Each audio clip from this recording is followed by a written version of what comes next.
Hello everyone. Science के most important series में हम आगे बढ़ते हैं। अगर आपने चैनल को सब्सक्राइब नहीं किया, चैनल को सब्सक्राइब जरूर कर लें। बिना टाइम वेस्ट किए नेक्स्ट क्वेश्चन की ओर बढ़ते हैं हम। Question number 103। तो वह विज्ञान जिसका संबंध जीवधारियों के अध्ययन से होता है, जीवधारियों की जो हम स्टडी करते हैं उसके अध्ययन जिससे होता है तो उसको क्या कहते हैं। जो मैं दोबारा से समझाना चाहूँगा इस क्वेश्चन को। वह विज्ञान जिसका संबंध जीवधारियों के अध्ययन से होता है, जीवधारियों का जो हम अध्ययन करते हैं तो उसे हम क्या बोलते हैं, तो वो जीव विज्ञान होता है। सबको पता है जीव विज्ञान, जीवधारियों का अध्ययन जीव विज्ञान कहलाता है। एग्जाम के अंदर पूछा गया रिपीटेड क्वेश्चन है। तो नेक्स्ट क्वेश्चन की बात करते हैं हम। फाइकोलॉजी।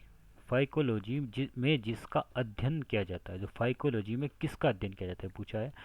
तो फाइकोलॉजी में शैवाल का अध्ययन किया जाता है। कई बार ये पूछा जाता है कि शैवाल के अध्ययन को क्या कहते हैं, हम फाइकोलॉजी कहते हैं। याद रखना है, सीधा सीधा क्वेश्चन पूछा गया है एग्जाम के अंदर कई बार ये। तो शैवाल के अध्ययन को हम क्या कहेंगे, फाइकोलॉजी कहेंगे। याद रखना है, इंपॉर्टेंट क्वेश्चन है। नेक्स्ट क्वेश्चन की बात करते हैं। जूल निम्नलिखित में से किसकी इकाई है, तो जूल किसकी इकाई हो जाएगी, जूल होती है ऊर्जा की इकाई। याद रखना है, मोस्ट इंपॉर्टेंट क्वेश्चन है। चैनल को सब्सक्राइब जरूर कर लें। तो नेक्स्ट क्वेश्चन की बात करते हैं 106। मात्रकों की अंतर्राष्ट्रीय पद्धति कब लागू हुई।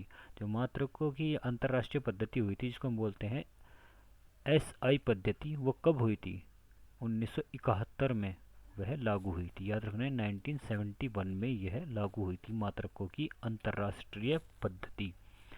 इंटरनेशनल स्टैंडर्ड बोलेंगे इसको हम। तो नेक्स्ट क्वेश्चन की बात करेंगे हम। चमगादड़ अंधेरे में उड़ते हैं। जो चमगादड़ अंधेरे में उड़ते हैं क्यों, क्योंकि चमगादड़ पराश्रव्य तरंगे उत्पन्न करते हैं जिसके कारण वो अंधेरे में उड़ते हैं और अंधेरे में ही उनको दिखाई देता है। याद रखने हैं। नेक्स्ट क्वेश्चन की बात करेंगे हम 108 की। बर्फ में स्टेलिन करना प्रदर्शित बर्फ में बर्फ में स्केटिंग करना प्रदर्शित करता है कि दाब बढ़ने पर बर्फ का गलनांक क्या हो जाता है, घट जाता है। जो बर्फ के ऊपर स्केटिंग देखा होगा आपने, US वगैरह में ये स्केटिंग होती है बर्फ़ के ऊपर। तो बर्फ़ पे जो हम स्केटिंग करते हैं तो इसमें क्या होता है, दाब बढ़ने पर बर्फ़ का गलनांक घट जाता है। याद रखना है, इंपॉर्टेंट क्वेश्चन है। नेक्स्ट क्वेश्चन की बात करेंगे हम। स्टेनलेस स्टील एक मिश्र धातु है। जो स्टेनलेस स्टील जो होती है एक मिश्र धातु है, जबकि वायु एक मिश्रण है। याद रखना है, सीधा सीधा क्वेश्चन पूछा भी गया एग्जाम के अंदर। वायु क्या है, एक मिश्रण है। याद रखना है। नेक्स्ट क्वेश्चन की अगर हम यहाँ पे बात करते हैं, नेक्स्ट क्वेश्चन क्या कह रहा है, क्वेश्चन नंबर दो समतल दर्पण एक दूसरे से 60 डिग्री के कोण पर झुके हैं, इनके बीच रखी एक गेंद के बने प्रतिबिंबों की संख्या कितनी होगी। दो समतल दर्पण रखे हुए हैं जिनके बीच में कोण बना हुआ है 60 डिग्री का, और उनके इनके बीच में क्या रखी है, इनके बीच में एक बॉल रखी है, ये बॉल रखी है, एक गेंद रखी है, कि बने प्रतिबिंब की संख्या कितनी होगी। तो प्रतिबिंब कितने बनेंगे इसमें, 5 प्रतिबिंब बनेंगे। याद रखना है, इंपॉर्टेंट क्वेश्चन है। नेक्स्ट क्वेश्चन की बात करते हैं। पानी के अंदर हवा का एक बुलबुला किस तरह बर्ताव करता है, तो ये एक अवतल लेंस की तरह बर्ताव करता है। पानी के अंदर जो बुलबुला होगा, वो बुलबुला नीचे से ऊपर की ओर जो उठता है तो किस तरह वो बिहेव करता है, तो एक अवतल लेंस की तरह बिहेव करता है। ये याद रखना है। नेक्स्ट क्वेश्चन की ओर बढ़ते हैं हम। इकाइयों की समस्त व्यवस्थाओं में किस इकाई की मात्रा समान होती है, तो विशिष्ट गुरुत्व की इकाई की मात्रा समान होती है। याद रखना है। Next question. यदि कोई मनुष्य समतल दर्पण की ओर 4 मीटर प्रति सेकंड की चाल से आ रहा है तो दर्पण में मनुष्य का प्रतिबिंब किस चाल से आता हुआ प्रतीत होगा, तो ये 8 किलोमीटर प्रति घंटा की चाल से आता हुआ प्रतीत होगा। तो चाल बराबर दूरी बटे समय का फॉर्मूला होता है, उससे निकल जाएगा। नेक्स्ट क्वेश्चन की बात करेंगे हम। कारों, ट्रकों और बसों में ड्राइवर की सीट के बगल में कौन सा दर्पण लगा होता है। आपने देखा होगा कार की जो साइड मिरर होते हैं तो उसमें कौन सा दर्पण को लगा होता है, कौन सा शीशा लगा होता है, वो उत्तल दर्पण लगा होता है। याद रखना है, सीधा सीधा एग्जाम के अंदर पूछा गया क्वेश्चन है ये। नेक्स्ट क्वेश्चन की बात करेंगे। ऐसे तत्व जिनमें धातु और धातु दोनों के गुण पाए जाते हैं उसको क्या कहते हैं, उसको उपधातु कहते हैं। एग्जाम के अंदर सीधे सीधा क्वेश्चन आया है। ऐसे तत्व जिनमें धातु और अधातु दोनों के गुण पाए जाते हैं वो क्या होता है, वह उपधातु होता है। नेक्स्ट क्वेश्चन की बात करेंगे। वनस्पति विज्ञान के जनक कौन है, तो वेरी इंपॉर्टेंट क्वेश्चन, सीधा सीधा एग्जाम में आया क्वेश्चन ये। कई बार एग्जाम में रिपीट हुआ है। वनस्पति विज्ञान के जनक कौन है? थियोफ्रेस्टस। थियोफ्रेस्टस को वनस्पति विज्ञान का जनक कहा जाता है या कहते हैं, या वनस्पति विज्ञान के जनक कौन है, ये भी किसी तरह से भी क्वेश्चन पूछ सकता है, तो थियोफ्रेस्टस याद रखना है। मोस्ट इंपॉर्टेंट क्वेश्चन है। आगे बढ़ते हैं नेक्स्ट क्वेश्चन की ओर। वीडियो को शेयर जरूर कर दे अपने फ्रेंड्स के पास। चैनल को सब्सक्राइब नहीं किया है, चैनल को सब्सक्राइब जरूर कर ले। चलिए आगे बढ़ते हैं नेक्स्ट क्वेश्चन की ओर। नेक्स्ट क्वेश्चन क्या कह रहा है हमें? निम्नलिखित में से किसमें ध्वनि की चाल सबसे अधिक होती है? तो यहाँ पर हमें ऑप्शन दिया गया था, तो ऑप्शन में से यहाँ पे इस्पात में सबसे अधिक ध्वनि की चाल होती है। याद रखना है, एग्जाम के अंदर सीधा सीधा क्वेश्चन पूछा गया है। नेक्स्ट क्वेश्चन की बात करेंगे 25। एक व्यक्ति घूमते हुए स्टूल पर बाहें फैलाए खड़ा है। कोई व्यक्ति स्टूल के ऊपर बाहें फैलाए खड़ा है, एकाएक वह बाहें सिकोड़ लेता है, तो स्टूल का कोणीय वेग क्या होगा? तो उस कोणीय वेग क्या हो जाएगा? बढ़ जाएगा। ये आपको याद रखना है।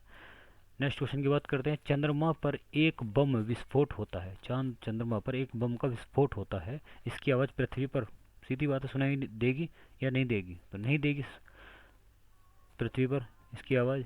नेक्स्ट क्वेश्चन, चंद्रमा पर वायुमंडल न होने के कारण पलायन वेग क्या होता है? चंद्रमा पर वायुमंडल न होने का कारण क्या है? तो ये पलायन वेग का कारण है, चंद्रमा पर वायुमंडल का न होने का कारण। नेक्स्ट क्वेश्चन की बात करेंगे। यदि किसी सरल लोलक की लंबाई 4% बढ़ा दी जाए तो उसका आवर्तकाल क्या हो जाएगा? 2% बढ़ जाएगा। यदि किसी सरल लोलक की लंबाई 4% बढ़ा दी जाए तो उसका आवर्तकाल क्या हो जाएगा? 2% बढ़ जाएगा। इजी क्वेश्चन है और ये एग्जाम में पूछे गए सभी क्वेश्चन है, बार बार रिपीटेड क्वेश्चन है ये। चैनल को सब्सक्राइब जरूर कर लें अगर चैनल को सब्सक्राइब नहीं किया है, और अपने सभी फ्रेंड्स के पास वीडियो शेयर जरूर करते रहें। वीडियो को शेयर जरूर कर दें, ज़्यादा से ज़्यादा अपने फ्रेंड्स के पास शेयर करें वीडियो को। जितने भी आपके ग्रुप बने हुए हैं ना, सभी ग्रुप में वीडियो को शेयर करते रहें। एक लड़की झूला झूल रही है, उसके पास एक अन्य लड़की आकर बैठ जाती है, तो झूले का आवर्तकाल क्या होगा? तो ये अपरिवर्तित रहेगा, झूले का आवर्तकाल अपरिवर्तित रहेगा। नेक्स्ट क्वेश्चन की बात करते हैं हम रेडियो की घुंडी घुमाकर, रेडियो की जो घुंडी होती है जिसको हम घुमा के चैनल चेंज करते हैं तो विभिन्न स्टेशनों के प्रोग्राम सुनते हैं, तो यह संभव है किसके कारण? तो यह है अनुनाद के कारण है। ये एग्जाम में पूछा गया क्वेश्चन है, ये सीधा सीधा क्वेश्चन आया एग्जाम के अंदर ही। नेक्स्ट क्वेश्चन की बात करेंगे हम। वेंचुरीमीटर से क्या ज्ञात करते हैं? तो जल के प्रवाह को ज्ञात करते हैं वेंचुरीमीटर से। सीधा सीधा एग्जाम के अंदर ये भी क्वेश्चन पूछा गया है। नेक्स्ट क्वेश्चन की बात करते हैं हम। चौराहे पर पानी के फुहारे में गेंद नाचती रहती है, क्यों नाचती रहती है? भंगड़ा डांस क्यों करती है वो चौराहे पर? फुहारे में गेंद नाचती रहती है क्योंकि पानी का वेग अधिक होने से दाब घट जाता है। क्या हो जाता है? पानी का वेग अधिक होने के कारण दाब घट जाता है, इसी वजह से गेंद नाचती रहती है, नागिन डांस करती है। ओके, नेक्स्ट क्वेश्चन की ओर बढ़ते हैं हम आगे। नेक्स्ट क्वेश्चन क्या कह रहा है हमें? चलिए एक क्वेश्चन और लेते हैं हम। नेक्स्ट क्वेश्चन 33 दे रहा है यहाँ पर। यदि द्रव्यमान परिवर्तित हुए बिना पृथ्वी अपनी वर्तमान त्रिज्या की सिकुड़न आधी रह जाए तो दिन होगा 12 घंटे का होगा यह दिन। याद रखना है, ये प्रीवियस वीडियोज़ में मैंने क्वेश्चन कराए हैं, मैं रिपीट करा रहा हूँ ये क्वेश्चन, जिससे कि आपको याद करने में आसानी रहे। रिवीजन होते रहना बहुत ज़रूरी है, डेली रिवीजन होना ज़रूरी है।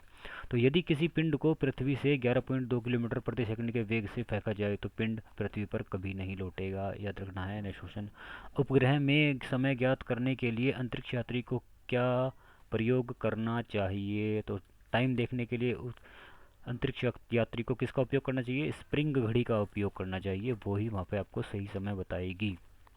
नेक्स्ट क्वेश्चन की बात करते हैं। यदि पृथ्वी की त्रिज्या 1% कम हो जाए किंतु द्रव्यमान वही रहे तो पृथ्वी का गुरुत्वीय त्वरण क्या होगा? 2% घट जाएगा। याद रखना है, इम्पोर्टेंट क्वेश्चन है। ये जितने भी क्वेश्चंस मैं यहाँ पे करा रहा हूँ मोस्ट इम्पोर्टेंट क्वेश्चन करा रहा हूँ और बार बार एग्जाम के अंदर रिपीटेड क्वेश्चन है। आप किसी भी एक कम्पिटेटिव एग्ज़ाम की तैयारी कर रहे हैं या गवर्नमेंट एग्ज़ाम की तैयारी कर रहे हैं और CUET की तैयारी कर रहे हैं, SSC MTS की तैयारी कर रहे हैं, या यूपी के जितने भी एग्ज़ाम होते हैं, अगर वहाँ पर साइंस के क्वेश्चन पूछे गए, यूपी और राजस्थान स्टेट PCS जितने भी आप एग्ज़ाम की तैयारी कर रहे हैं, तो वहाँ पर अगर साइंस के क्वेश्चन पूछे गए हैं तो यहाँ पे जितनी भी मैं सीरीज़ कवर करा रहा हूँ यहाँ से आपको बहुत क्वेश्चंस आपके एग्ज़ाम में आने की संभावना है। ये प्रीवियस ईयर एग्ज़ाम्स में पूछे गए क्वेश्चंस हैं। सो फ्रेंड्स, इस वीडियो में इतना ही। वीडियो को ज़्यादा से ज़्यादा अपने फ्रेंड्स के पास शेयर करना बिल्कुल ना भूलें, और अपने चैनल को सब्सक्राइब नहीं किया, चैनल को सब्सक्राइब ज़रूर कर लें। अभी तक हम साइंस की और कंप्यूटर की और बाकी सभी सब्जेक्ट की हम ऐसी ही सीरीज़ मोस्ट इंपॉर्टेंट क्वेश्चन की सीरीज़ लाते रहेंगे। साइंस की हमारी ये सीरीज़ कंटिन्यूसली चली रही है। कंप्यूटर की हमने मोस्ट इंपॉर्टेंट की सीरीज़ हमने करा दी है। और भी अगर आपको क्वेश्चंस चाहिए तो हम और भी क्वेश्चंस लेके ज़रूर आएंगे। और हिस्ट्री के मोस्ट इंपॉर्टेंट क्वेश्चंस की सीरीज़ भी हमने कवर करा दी है। और अगर आप चाहते हैं कि हम और भी वीडियोस बनाएं इनके ऊपर, बाकी सब्जेक्ट्स के ऊपर, तो कमेंट बॉक्स में कमेंट करके ज़रूर बताएं। बाकी सब्जेक्ट से मोस्ट इंपॉर्टेंट क्वेश्चंस की हम वीडियोस बनाएंगे, आपके लिए सीरीज़ लेके आएंगे। और ये जितनी भी कंप्यूटर की हमने मोस्ट इंपॉर्टेंट सीरीज़ कवर करा रखी है, और हिस्ट्री के मोस्ट इंपॉर्टेंट क्वेश्चन हमने कवर करा रखे हैं, और साइंस की हमारी सीरीज़ चल रही है मोस्ट इंपॉर्टेंट। और जितनी भी सीरीज़ हम कवर कराएंगे वो वीडियो के डिस्क्रिप्शन में आपको उसके लिंक मिल जाएंगे। डिस्क्रिप्शन में हमने वीडियो के सभी लिंक दिए हैं, और यहाँ पर आई बटन पर आप वीडियो पर देख रहे हो, आई बटन पर भी वो उसके लिंक आ जाएंगे प्लेलिस्ट का। सो फ्रेंड्स, इस वीडियो में इतना ही। वीडियो को ज़्यादा से ज़्यादा अपने फ्रेंड्स को शेयर ज़रूर करें, और अगर चैनल को सब्सक्राइब नहीं किया, चैनल को सब्सक्राइब ज़रूर कर लें। Thanks for watching and keep learning.